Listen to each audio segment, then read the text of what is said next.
a special LA Stories, walking the Palisades village still standing amidst the devastation with billionaire developer Rick Caruso. Sweetest family right there, Jay and Mary. I feel so bad for them, in their 80s. Over a month since the fires leveled the town. A lot of hard work building a business, and seeing this, it's tough. It's just hard to even understand or even imagine. It's just heartbreaking. When you look out at this, Rick, what do you think? It's devastating. I mean, yeah, cried many times on this corner, for sure. I haven't stopped crying. It's tough. It's very tough. His village mall damaged but largely intact. Much of it built, he says, with fire-resistant materials and a lot of forethought. So Serena and Lily, which looks like a wood building, that's all concrete. That's all concrete? Right, and that's why the building didn't burn. And this is all concrete too. This is all concrete too? Yeah, there's not a combustible material out here. Look, even the awnings didn't burn. So it scorched it, but inside it's perfectly fine. Everything's got to get deep cleaned. Yes. For sure. And are all these businesses capable of coming back? We're going to help them. Yeah, no, we're going to help them come back. Whoever wants to come back, we'll get our financial support to come back. It's amazing to walk through here. It truly is a testament to the possible. It's also a testament to being prepared. You know, we were prepared here. We built it right, we designed it right, we protected it right, we were ready. And it is scalable. More could have been done, I think. I know for a fact, more could have been done. Caruso surveying the damage, fiercely critical of the city's response. How in God's name, the second largest city in the country, can you have a water system that runs out of water in a fire? And you knew this was coming. When I first came back up here, Giselle, with the family and saw it for the first time and walked it, obviously very emotional with the family. At first you were angry. Very angry because, listen, when you get a call, one of the senior executives was embedded in the command post with the fire department, you know, saying, you know, we've lost your daughter's home because we ran out of water and all the homes around it are burning now because there's no water. Of course you're going to be angry. But there was deep inside of me this sense of hope that we're going to be part of this community and this community is going to rebuild and we're going to do the same in Altadena. And so, I don't know, there's a silver lining and a blessing somewhere and we're going to work towards that, but I'm optimistic. I really am.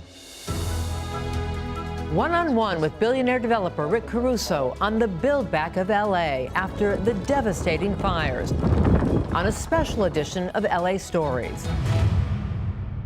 Hello, everyone, and welcome to a very special edition of LA Stories. I'm Giselle Fernandez on a very cool and windy day here in the Palisades with Rick Caruso, intent on being a vital player in the build back, recovery, and healing of Los Angeles and its fire-ravaged communities.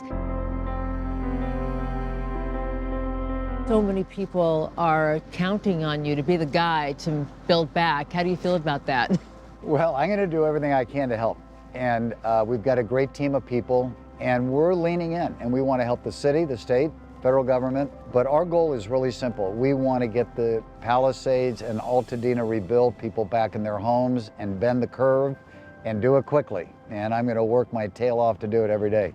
I'm going to ask you more about that, but first, you did lose 3 homes. Malibu, your kids lost each of their homes. How is your family doing, and how are you doing? There's been tough moments, and there's been a lot of tears and a lot of hugging, but there's also been a lot of laughter and a heck of a lot of gratitude that we're safe and that we're together. So we're hanging in there. Thank you for asking. You have had titan successes. You are an accomplished force in Los Angeles. But the blow of this fire, particularly, yeah. How do you think it's changed you? You can't help but be changed when you drive around and see the level of devastation. You know, the loss is the same. You're rich or poor. Now, we have options, for sure, and we feel very grateful that we have options. There's a lot of people that don't have options, that are homeless tonight, that have lost everything. And so our heart goes to them.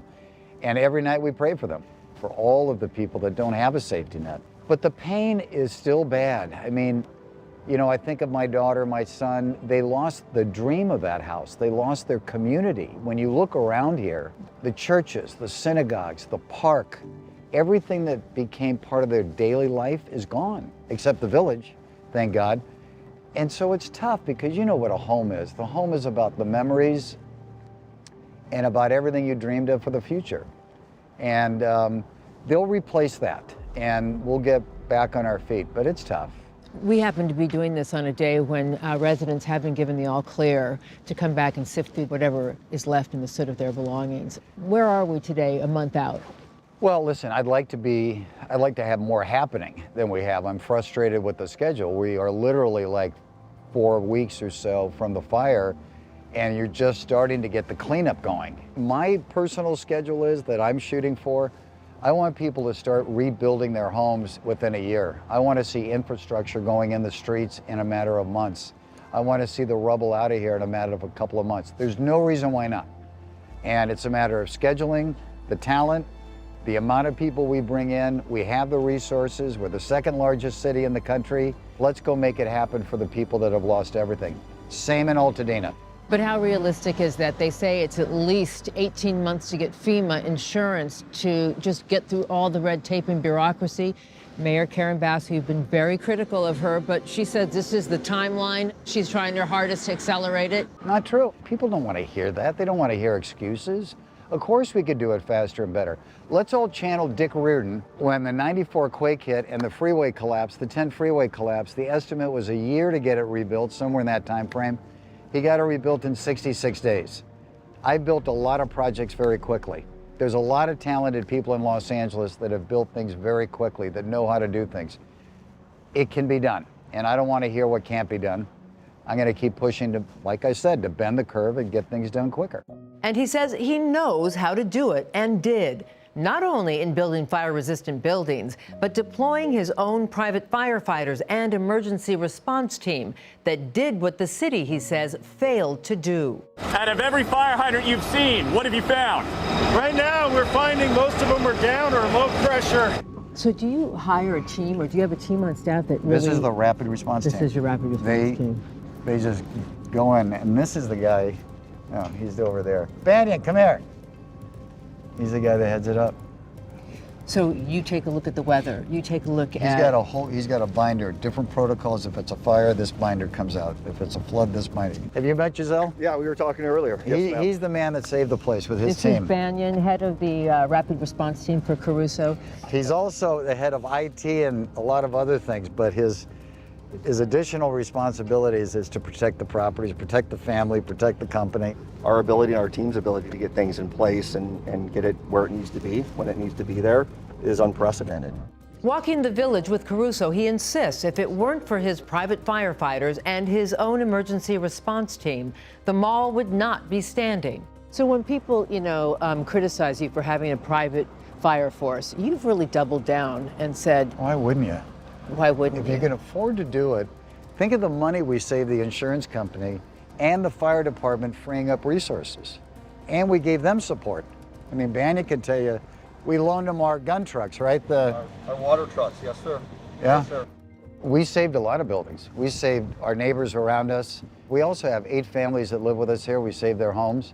But the adjacent buildings, we were actually loaning our trucks that have the big water cannons on top to the fire department that didn't have that equipment available. So the concern that you were using city water for your own private use was completely the opposite? We brought in our own water trucks. We wanted to free up LA Fire Department to go save homes. And they struggled to do it. And the mortal sin was the city wasn't prepared and left the firefighters helpless. I just want the people of the Palisades to realize that we have tried everything we can to save their homes, and that does break our hearts. It really does break our hearts. Well, that counters the narrative that has been that you used a private fire service to use city water. And well, listen, and what if I had? I paid for that water. What's the alternative? Let it burn? It's just, the narrative is so stupid, in my opinion. It's just people who are angry and ill-informed, in my opinion. And it plays upon the Tale of Two Cities narrative that a more diverse community, socioeconomically diverse community, won't have the access, let's say perhaps the Palisades will have, because you've made sure to include Altadena in your... Of course, absolutely. In your vision. So have you been in touch with the folks in Altadena? I've been in touch with Catherine Barger, and we're arranging a time. I don't want to politicize my involvement out there. But by the very nature of it, isn't it politicized? Yeah, but I don't want to go be Kamala Harris and showing up with a TV crew. So I've told Catherine when the time is right, we can meet out there. I just want to meet with some of the community leaders, the small business people, ask them what we can do to help, and then get the help. So we're arranging that. So you can see I had some damage up at my office. Yeah. So 2 days after the fire, our team out here started seeing some smoke. An ember got caught in behind. If we hadn't had our fire department out here, our private guys, for a week or so after, that thing would have caught up and the whole thing would have gone. So that's the other beauty of, because you lost a lot of buildings in the area. The fire department thought it was out, but there was an ember stuck in there and it just ignited. What do you say, though, to the experts who say nothing would have helped? If you had the Santa Ynez Reservoir full, if you had the aerial assault, the winds were so intense that day, multiple fires at the same time taxed out the system. You say not true. It's I mean, come on. You had 40 years of vegetation that people, including me, were screaming for a decade to get cleaned up. You had a fire 3 weeks before this fire in Malibu. There were warning signs. You had the warning signs of catastrophic winds. There was no fire department pre-positioned, as they had done in the past and as protocol and they should have done. You ran out of water. The one reservoir that was empty should have been full. They should have been replenishing the water. I mean, there were so many mistakes, layer on top of layer. Now, could you have completely prevented it? Maybe, if you had handled the vegetation right, because that was just fuel. It was rocket fuel up there. But even if you couldn't completely prevent it, you could have certainly mitigated the impacts. You didn't have to lose this whole region and the thousands of homes that were lost. When LA Stories comes back, Caruso on the city's response to the fires and his new nonprofit, Steadfast LA, he says will help Los Angeles build back faster and better than ever. When LA Stories comes right back.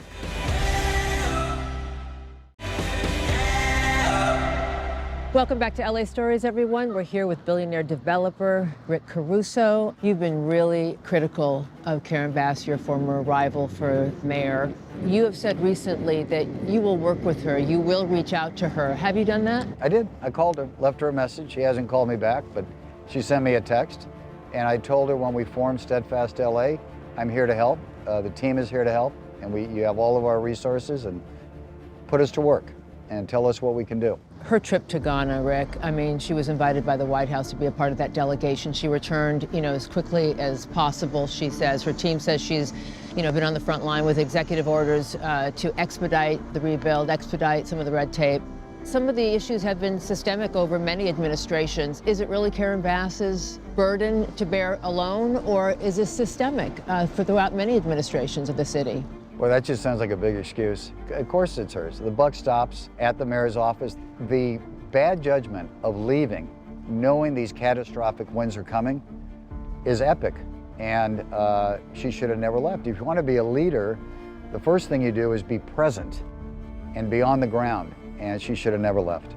In several interviews, Mayor Bass is blaming LA Fire Chief Christian Crowley for never warning her of the severity of the winds, and fired Crowley for not having enough firefighters on duty. Caruso blasted back, saying, "We need real leadership, not more blame passing." There are some who say you're politicizing this disaster because you wanted the mayorship, and that you sat on the board of LA DWP for a decade, and you could have addressed some of these systemic issues, but didn't under your watch. What do you say to them? Well, I served 3 mayors, 2 of which when I was president of DWP, so I've seen what good leadership is about. We did not have these issues when I was president of DWP, nor when Tom Bradley was mayor or Dick Reardon. So that's just not the case, and I'm not politicizing it. I'm being honest. Here's the honesty. The reservoirs went dry. the fire hydrants didn't work. We have an underfunded fire department. We have engines sitting in mothballs because the money's not allocated to have them repaired. She cut the budget even more. So this has nothing to do with politics. This has everything to do with, let's be real honest, deal with the facts so we can fix things and not have it happen again. Let me ask you this. If you were mayor, what would you have done? Well, listen, if I was mayor, I don't know the pre-meetings she had, but there would have been a heck of a lot of pre-meetings. Listen, we were prepared. When the warnings for the wind came out, knowing the vegetation, knowing the fire 3 weeks ago, we went into place. And we brought the fire trucks in, we brought the water trucks in, we brought the retardant in. We were ready for that. The city should have been ready for that. The city should have had the fire department pre-deployed. They should have had more forces in the ground. They should have authorized overtime. They let firefighters go home, and then they had to bring them back. All the houses north of us were starting to burn, and there were no firefighters there at the time. Listen, only God knows what would have been different. I don't know. But at this point, what I would do is cut through every red tape. I would not allow bureaucracy to get in the way. If a bureaucrat got in the way, I'd ask him or her to go home for the next couple of months. And let's do everything through the lens of what's in the best interest of the victims. There was a lot of stuff that was important to me in there, and then it burned. And that is our North Star, and that's what we're working for every day. And now that's the stage we're in. We're going to be in this rebuilding stage, and it's going to be exciting. And there are many people here now saying, you're the guy to make this place come back. Is that the kind of pressure that you welcome, that people are looking at you to be the one to heal and recover and rebuild? Well, I'm one of many, I think, that are going to make this. No one person alone is going to rebuild this place. I'm a builder, so I like that. You know, I like the pressure, and it actually is fuel for me, and I want to do a really good job. And so I'm working long hours, and I got a great team, and we're working hard to do a really good job. Judge me at the end. Well, we'll do that, but first let's get into Steadfast LA, really take a deep dive on what it means and what the vision is. When Okay. LA Stories comes right back. Welcome back to LA Stories, walking the Palisades with developer Rick Caruso on his new nonprofit, Steadfast LA, bringing private and public titans together to expedite the rebuild of the Palisades and Altadena areas. It's from this statue, erected since the mall was built, that inspired the name. That's how we got the name. Read it. Immovable, constant love for our country. It is a feeling that defines us as Americans. It is American patriotism, and it puts forth in the Declaration of Independence that we are all created equal. We are endowed by our Creator with certain inalienable rights. Premier among them are the right for life, liberty, and the pursuit of happiness. We must always be steadfast in our love for the law, liberty, and the common good for our country and the beauty of its diversity. There you go. So that's how you came up with the name. Mm-hmm. And we made it holding his heart, staring at the flag. And we put up a new flag. The other one got a little dirty. We don't like dirty flags. Steadfast LA, Yep. bringing private and public entities together to cut through the red tape, expedite the rebuild. How are you going to do it? We're going to do it with a lot of smart people leaning in. We're going to be issue driven. So here's one of our big issues, my big issue certainly. All the power poles here need to be underground. Don't rebuild this area the way it was. Same in Altadena. Let's be smart about it, and let's build a city from an infrastructure standpoint for the 21st century, for the next 100 years, right? And it's those kind of issues when I hear from elected officials, we can't afford it, we can't do it, you know, give me all the reasons why. We're going to help solve that problem for you. We Okay, can let help me ask from- you about that, Yeah. though, because I was just up in Paradise where PG&E was responsible for that campfire that devastated that town. Yeah. And they are just 5 years into putting those power lines underground. Yeah. But it's an enormous expense. The utilities in the state paid for that, or parts of it. Who's going to pay for it here, and what's the timeline? Well, first of all, on the expense side, the estimate now I think is over $150 billion in losses. So the expense to underground lines are going to be a fraction of that, and you wouldn't do it? I've never heard of the United States short of money. I think we just passed an infrastructure bill, was the largest in the history of the United States. And so between the federal, state, and the local government, we'll pay for it. We've done a lot of things in this city. Float a bond, do what you need to do, We'll work through it. That's why we have bankers, we have engineers, we have a whole team of people that can help go solve that problem. Is the problem easy to solve? Of course not. Can it be solved? Absolutely. And don't tell me it's going to be 5 years. That's unacceptable. Steve Soboroff, the Chief Recovery Officer for Karen Bass, Yep. has said, we don't need to build anything differently in the Palisades. Just build it back. It was beautiful as it was. Obviously, you built the Palisades Village with fire-resistant materials. Right. What has to happen in the rebuilding of the Palisades? I was asked by one of the elected officials, should we require fire retardant materials on all the homes? My answer is no, because what you'll do then is you're going to create a supply chain issue, and you don't want that. So instead of requiring it, why don't you give people an incentive? If they use fire retardant materials, maybe they get a density bonus. They can build a little bit more. Their insurance cost is certainly going to go down, so there's a built-in incentive.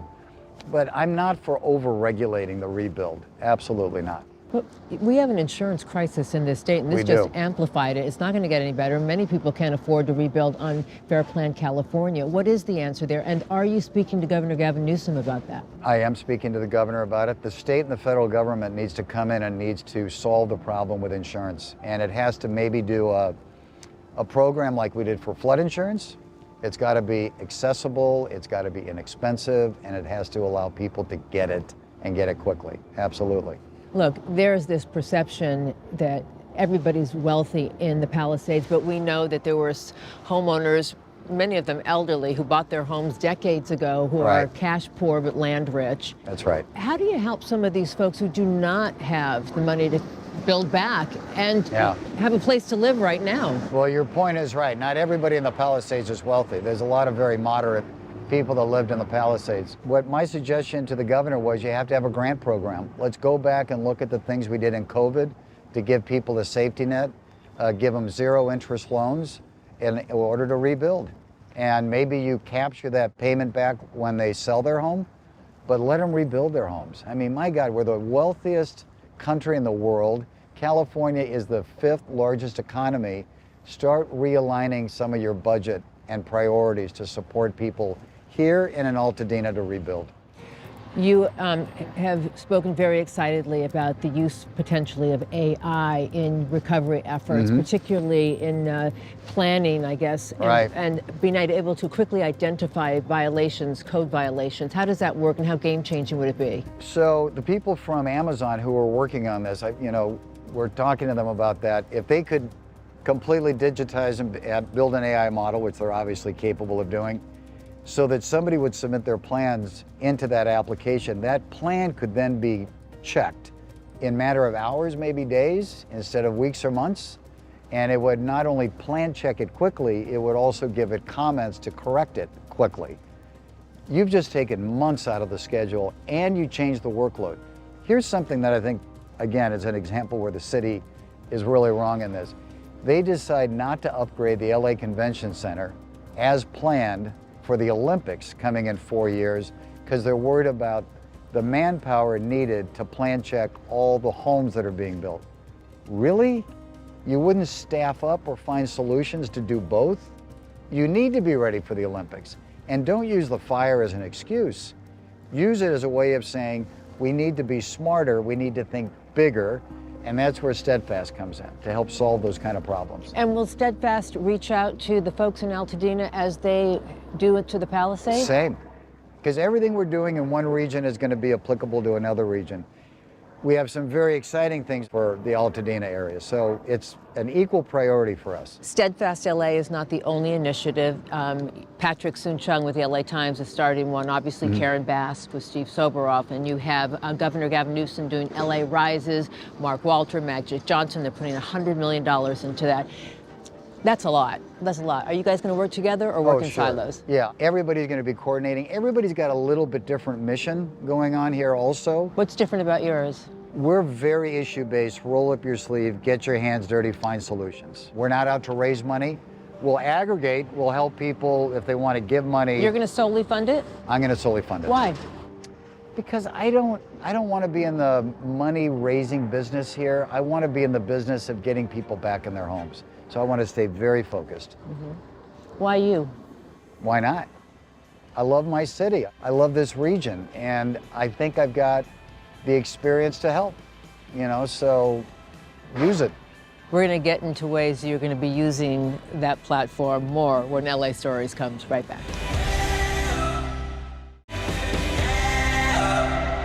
Welcome back to LA Stories, everyone. We're here with Rick Caruso in the Palisades. The fire on January 7th, time stopped, especially for politics. It just stopped. And that's actually good. And we should just focus on this.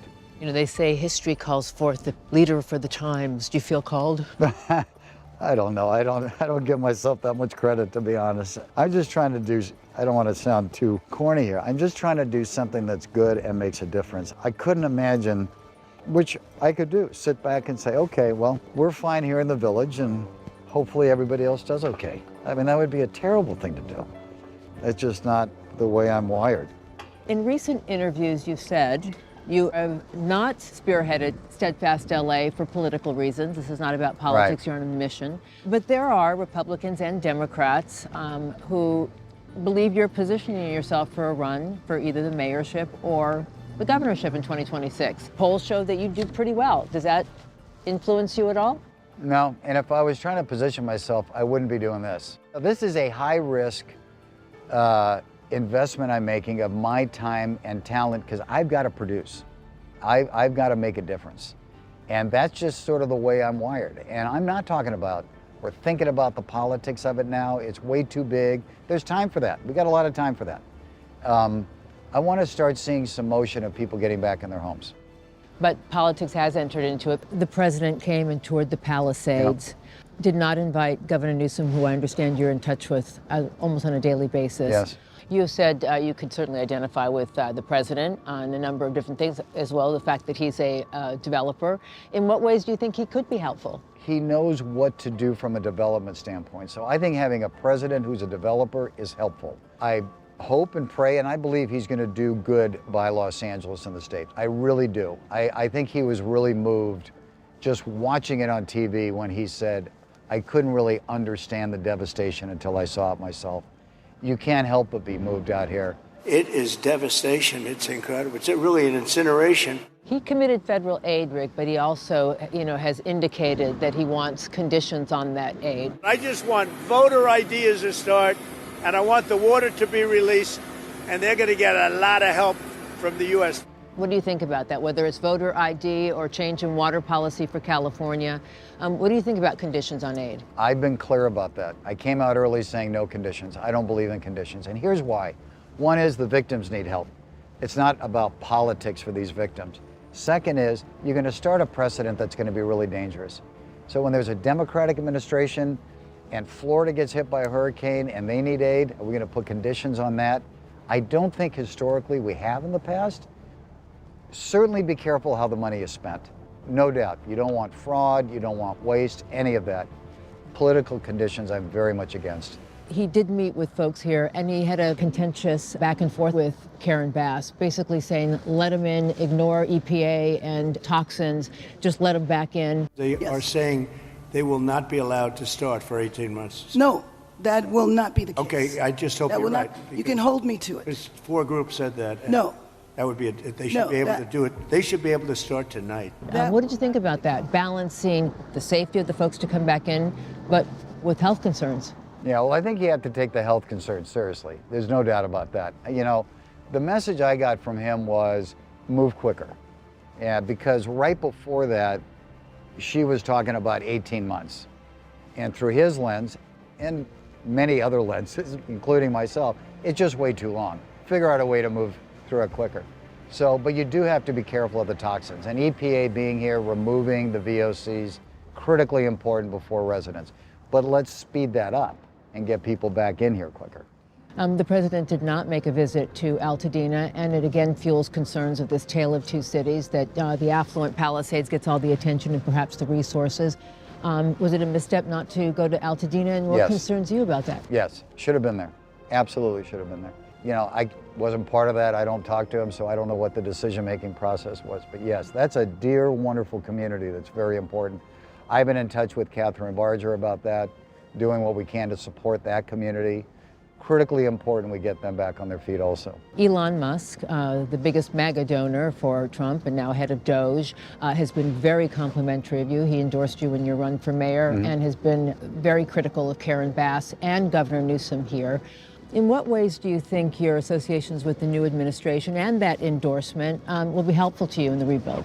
Well, listen, you got to work with everybody. You know, whether you have issues with them politically or not, it doesn't matter. This is so much bigger than politics. So, of course, I would work with the president. Of course, I would work with anybody in his administration to help the victims here. That's where I say, let's go back to the golden rule. The golden rule is every day do what's in the best interest of the victims. And if that means you're spending time in Washington working with the Trump administration to bring resources here, go do that. This is the time to lock arms. Largest urban disaster in the history of the country. But politics does entangle all of this and the rebuild. You have a president putting tariffs that will undoubtedly impact some of the materials you're going to need for a quick rebuild. Also, the crackdown on immigrants might impact the kind of workers you're going to need for this massive rebuild. Where do you stand on all of that? My position on the immigrants is very clear. We need to have a vibrant, robust immigration policy that is protecting the hardworking people in this country. Good, hardworking people that are contributing to our society and to our economy. Period, end of story. If you're a criminal, if you're here to do bad things, I agree. We want you out of this country. But you need that workforce, and it's a vital part. And listen, as you know, my grandparents were immigrants on both sides of the family. My grandfather was a gardener.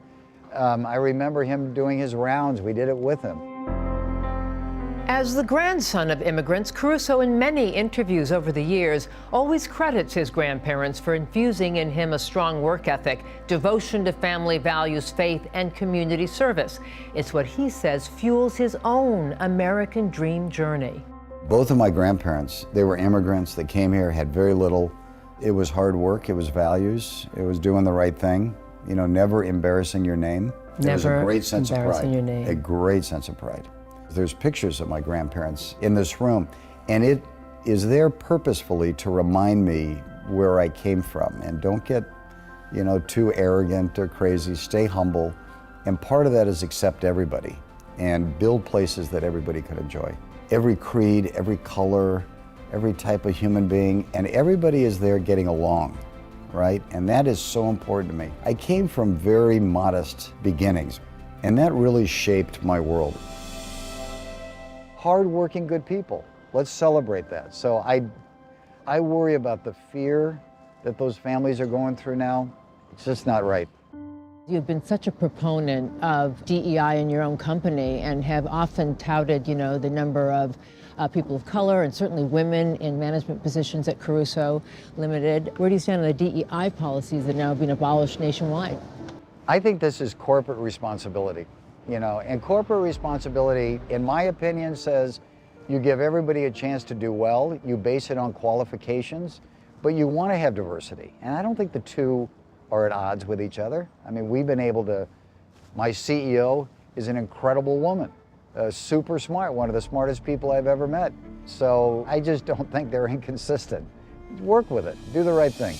Long live Trump! There are many who embrace the president's kind of untraditional first weeks in office, but there are many here in the state of California that are alarmed by all these executive orders and feel that these disruptions are a challenge to the rule of law and the Constitution.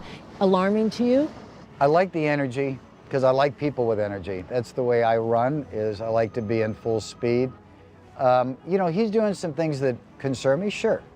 He's also doing some things that I sort of like. Like what? I think we have to play it out. I think on the economic front, I think embracing AI, I think embracing technology, making sure that the United States is the bed of innovation and we're supporting that, I think that's great. We had an administration before this that was turning their back on that industry, and that didn't make sense to me, right? We want to be the best and the brightest. So I like that a lot. I don't like the immigration policy where you're going to sweep everybody up. What is she doing? Heading to work? What is she bothering you guys? Is she doing something dangerous? I think that's wrong. When LA Stories comes right back, more with billionaire developer Rick Caruso on President Trump, the fires, and Build Back LA when LA Stories comes right back.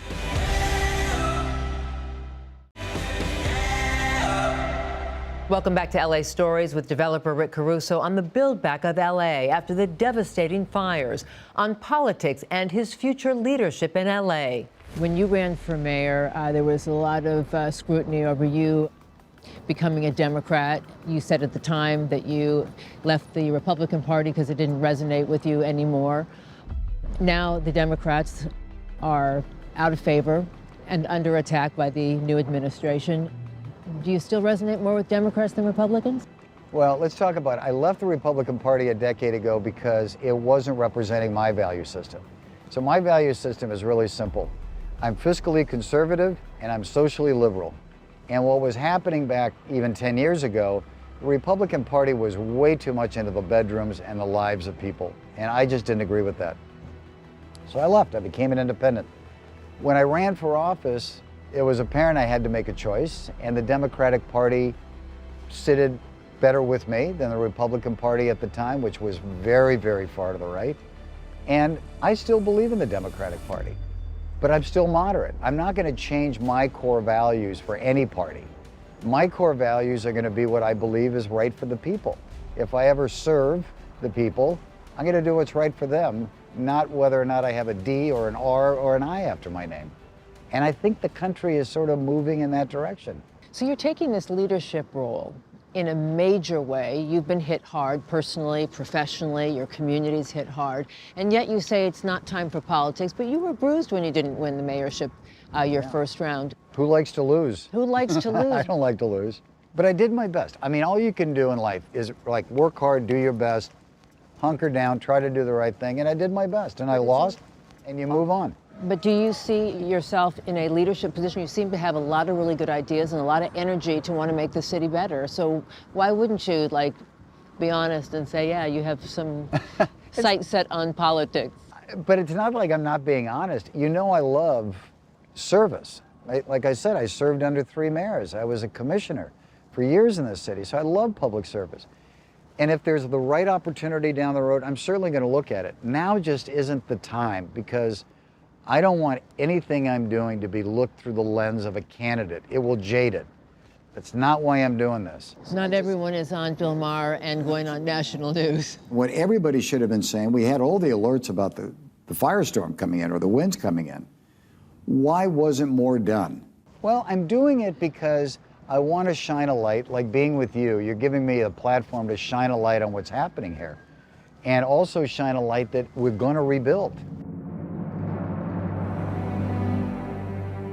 When I look at the Palisades Village, so many of us have come here for decades, and what you've done with it is just stellar. I want it to be a beacon of hope. We want to get it reopened as quickly as possible. We want people that have moved away now temporarily to be able to come back and see their friends and see their family, to have kids reunited with their friends, because everybody's been displaced.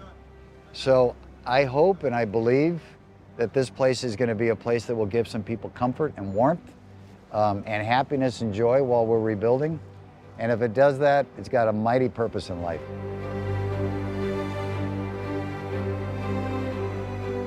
But do you think that's realistic, Rick? Because if there's no homes and no people here, it's going to take years to build back. How does this sustain itself? You know, I was told when we built this, honestly, people had said, oh, you should never build in the Palisades. People in the Palisades don't go out at night. They don't go to dinner. They go to bed early. It's a bedroom community. Really? No, people had nowhere to go. People love a sense of community. People want to meet friends and family. That's just who we are as human beings. So yes, I'm very confident. Will the business be as robust as it was before the fire? No, but that's not the reason we're opening. It's not a financial reason, because financially it doesn't make sense. The reason we're opening is we're part of this community. And this community was great to me and my family. And this community is going to rebuild, and we're going to do the same in Altadena. There's a silver lining and a blessing somewhere, and we're going to work towards that, but I'm optimistic. I really am. We want this to go back to the community and say, you're welcome here. Meet your friends here, and have some hope. We all need hope. final thoughts and a message for LA from Rick Caruso when LA Stories comes right back.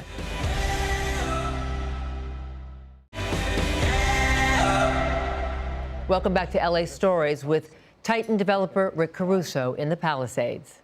You've always told me in various interviews that faith, family, friendship, community. How has your faith gotten you through? I know that you recently visited with the Pope with your family in Rome. How does your faith sustain you during these moments? Oh my God, my faith in my family is what is my fuel and what is getting me through. There's no doubt. Your message to so many who are really worried about rebuilding, getting their insurance, getting their FEMA claims, the time it's going to take. What message can you give them that gives them a little bit of hope? There's a lot to be worried about. It's natural to be worried. You know, it's like a grieving process. You've lost your home, you've lost your community, and so I can tell you what I've told my daughter. Allow yourself to grieve. That's what I told my daughter. It's like you've just lost a member of your family. So go through that process, that's okay. But there is hope. And there's a lot of people, including me, but a lot of people that are working really hard to bring your community back, and it will come back. And we're gonna look back on this, and it's gonna always be a part of our heart that's broken, but I think there's gonna be great joy sooner than people expect. Well, there's a lot of people that put their faith in you and believe you're the guy to make it happen, so try not to let anybody down, and I mean that.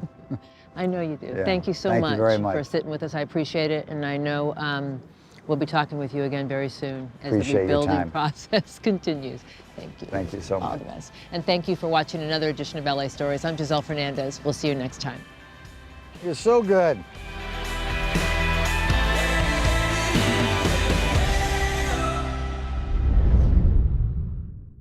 Thank you for watching our YouTube channel. For more stories in your communities, click the subscribe button right here. You can also download our app or watch us on TV for the latest information, balanced coverage, weather updates every 10 minutes, and more. We'll see you then.